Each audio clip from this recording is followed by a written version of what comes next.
aga tähtis on soojendus ja selleks on hea harjutus seinajooks, joosta 2 seina vahel. Sinna ja tagasi. Ma näitan ette, väga lihtne. Kiiresti.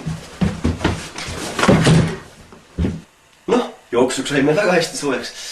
Ja järgmine hea harjutus on boksimine. Selleks ma panin ukse külge ühe padja, et meil pehmem lüüa oleks. Hea boksime. Ja kes tahab, võib ka muidugi peaga lüüa. Ja nüüd, kui oleme soojaks saanud, asume põhiharjutuste juurde. Selleks on mul ehitatud väga lihtne süsteem. Siin on nöör, mis jookseb jälle ukse ja see kinnitub säästuvillekoti külge, milles on 5 kilogrammi raamatuid igal ühel vastavalt oma raskusele ning see julla hoiab siis tasakaalu, mis on kinnitatud väga usaldusväärse teibiga. Väga hea harjutus seljale. Selleks me siis tõmbame. Okei, ma mõtlesin, et nüüd võiks teha ka mõned lihtsamad harjutused. Selleks on väga hea harjutus kätekõverdused plaksuga. Ja nii. Imelihtne.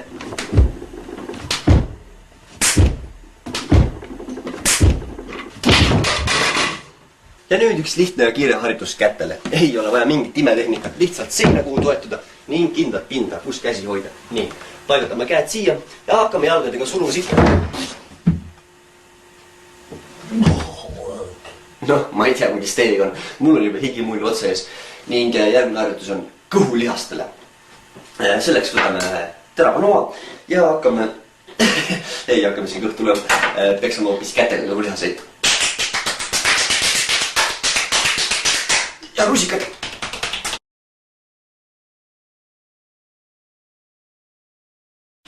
Hästi pingu.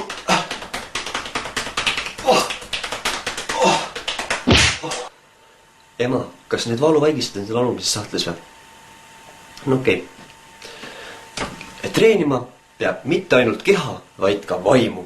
Ja selleks on hea harjutus, mida mina kutsun löö, hoia ja lase. Selleks on meil vaja haamrit.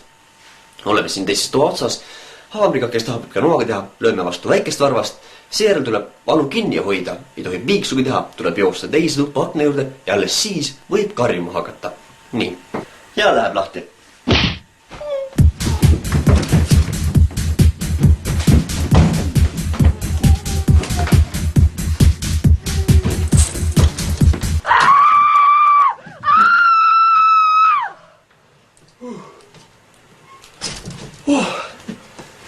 Ja niimoodi 3 korda järjest. Ja kõige lõppu teeme ka kindlasti venitused. Nüüd korralikud venitused.